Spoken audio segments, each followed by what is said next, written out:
story that has followed Freud for 100 years. That somewhere in his private papers was a set of lectures he never published, delivered by candlelight in Vienna to a closed room.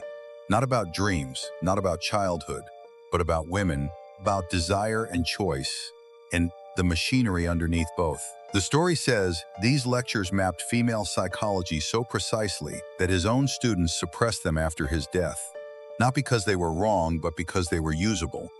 In the wrong hands, a map like that stops being psychology and becomes leverage.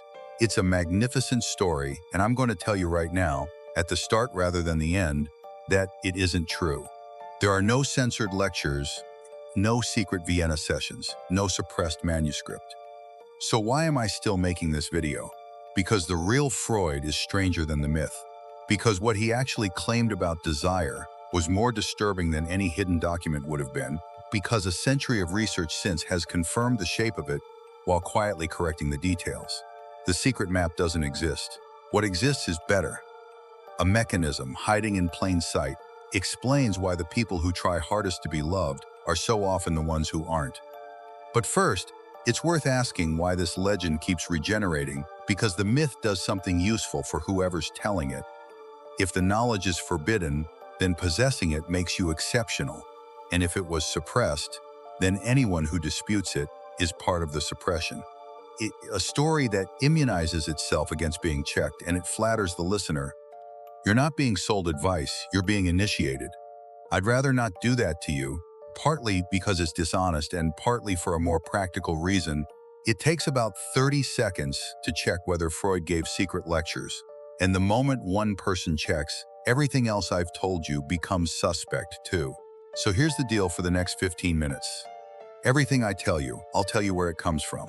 When the research is strong, I'll say so. When it's weak, I'll say that too. And when something is a story rather than a finding, you'll know before I use it. You'll leave with less certainty than the other videos on this topic offer, and you'll also leave with things that are actually true.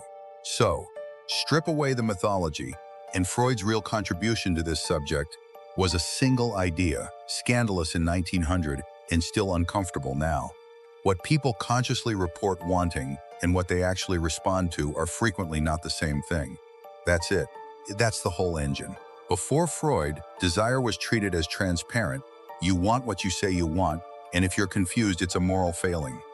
Freud proposed something else. A substantial part of what drives us operates below the level we can inspect, and that our stated preferences are often reconstructions after the fact rather than causes, which implies our romantic choices are not entirely ours. Something older is voting. Now, a necessary correction, because this is where the internet version goes wrong. Freud's specific claims about women were the weakest part of his work. Penis envy, theory of female development. These have been largely abandoned, and not by prudes. They were abandoned because the evidence never arrived, because he was generalizing from a small number of wealthy Viennese patients in a society that gave women almost no legal or economic freedom. He was a brilliant observer, a very particular, very constrained population. He mistook a cage for a nature. So no, he didn't map female desire, but he did identify the gap between what we say and what moves us. And that gap turned out to be real, universal, and far more important than anything he wrote about women specifically. Which brings us to the thing that actually explains most of what these videos are trying to explain. And I want to credit it correctly because the version circulating online attributes it to Freud and it isn't his. It's B.F. Skinner, and it's called intermittent reinforcement. Skinner found that a reward delivered unpredictably, sometimes yes, sometimes no discernible pattern, produces dramatically more persistent behavior than a reward delivered every single time. Consistent reward produces a relaxed, moderate response. The animal presses the lever calmly because it knows what's coming. Unpredictable reward produces relentlessness because the next attempt might be the one. That's why slot machines are profitable.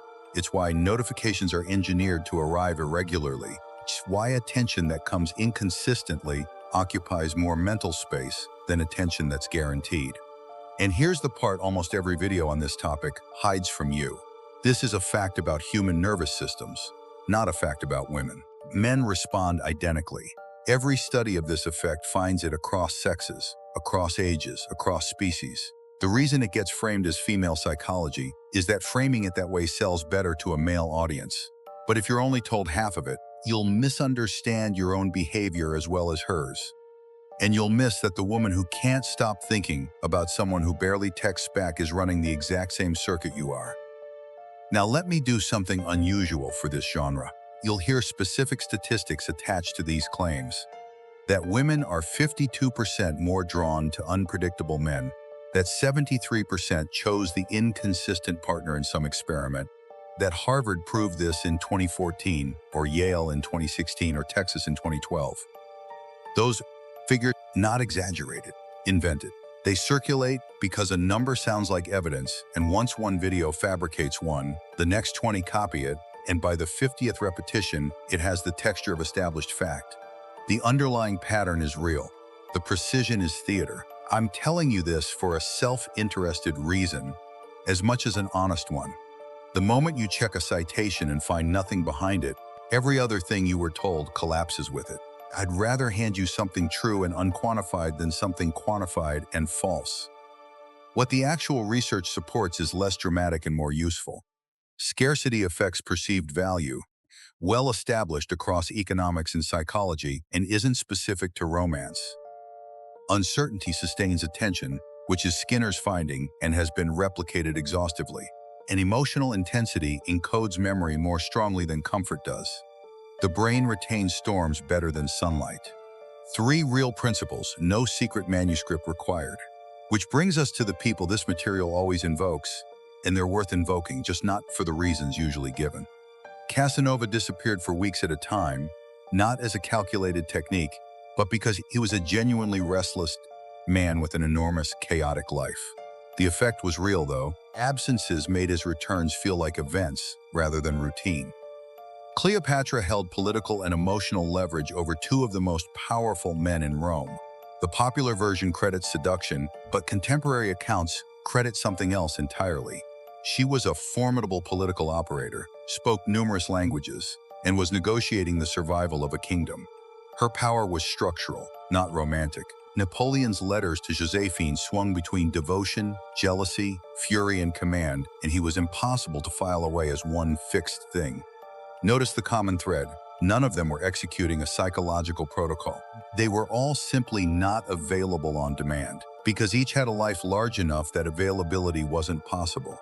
That's the actual lesson, and it's very different from the one usually drawn. Here's where this video diverges from every other one on the subject, because the standard advice at this point is to engineer the unpredictability deliberately. Go silent on purpose, withhold strategically, manufacture emotional swings, warmth then distance, tension then relief, until she can't leave. I'm not going to tell you that, and not for squeamish reasons.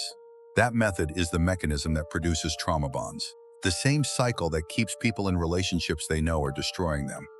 It generates anxiety, not attachment, and the person you catch that way is hooked rather than in love. Hooked is a state that eventually breaks, usually badly, often with real psychological damage on the other side of it. There's also a practical problem. If you catch someone by performance, you have to maintain the performance forever.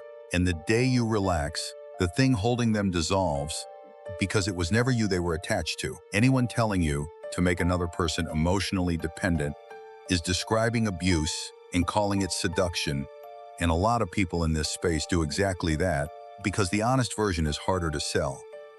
But there is an honest version of the identical principle, and it's the one that actually works. Don't manufacture scarcity.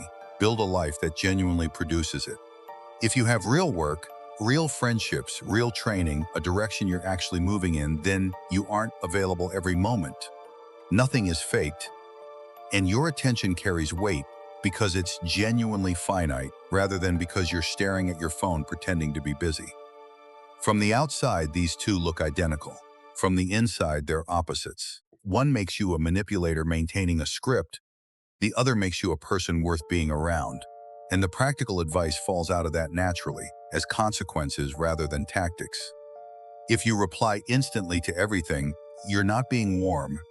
You're being permanently on. And permanently on becomes wallpaper, not because she's ungrateful, because nothing that's always there stays visible. If you arrange every meeting, you've made yourself the entire engine of the relationship, which is exhausting for you and weightless for her, because nothing she didn't reach for feels like hers. Keep your own direction. Have opinions you don't adjust to match the room. Do things that would still be interesting if she never heard about them. And stay warm. Warmth was never the problem. The problem is warmth offered as payment, kindness with an invoice attached, generosity that expects a return. Generosity. It's a transaction in costume, and people detect it instantly. Keep the kindness, lose the invoice. Now come back to where we started, because there's a turn here worth making. Freud's real insight was that what people say they want and what they respond to don't always align, and that this gap exists in every human being, including you. The entire genre this video belongs to treats that as a weapon. Gap in her, here's how to reach through it. But the more useful application points the other way. Think about it honestly. You have almost certainly lost interest in someone who was completely available to you. Someone kind, present, reliable, who did nothing wrong and became invisible anyway. You've been on both sides of this. Everyone has. Which means the pattern isn't a female defect to be exploited. It's a human default to be understood. And once you see it operating in yourself, you stop treating maximum accommodation as a strategy and start seeing it for what it is. A slow disappearance. That's the real finding underneath all of this. Attraction doesn't die from too little effort. It dies from the absence of a person to be attracted to. Every video in this space tells you to become more strategic. The actual answer is to become more present as yourself, which is harder, slower, and the only version that survives contact with a real relationship. So, no candlelit lectures, no suppressed manuscript, no forbidden map. Instead, a real mechanism, correctly attributed, with the fake statistics stripped out and the honest application left standing, is more useful than the myth ever was, because you can act on it without becoming someone you'd be ashamed to explain. Don't try to become a technique. Become someone with enough happening that your presence is a choice rather than a default. That's not manipulation, doesn't require a secret, and it doesn't need a fabricated percentage to be true. If you came here for the hidden knowledge and got something less mystical but more usable, tell me in the comments. I want to know whether that trade lands, because it determines what this channel becomes. And subscribe if you want psychology sourced properly, including the parts where I tell you the research is thinner than the internet claims. There are plenty of channels selling certainty. This one will give you the truth and let you decide what it's worth.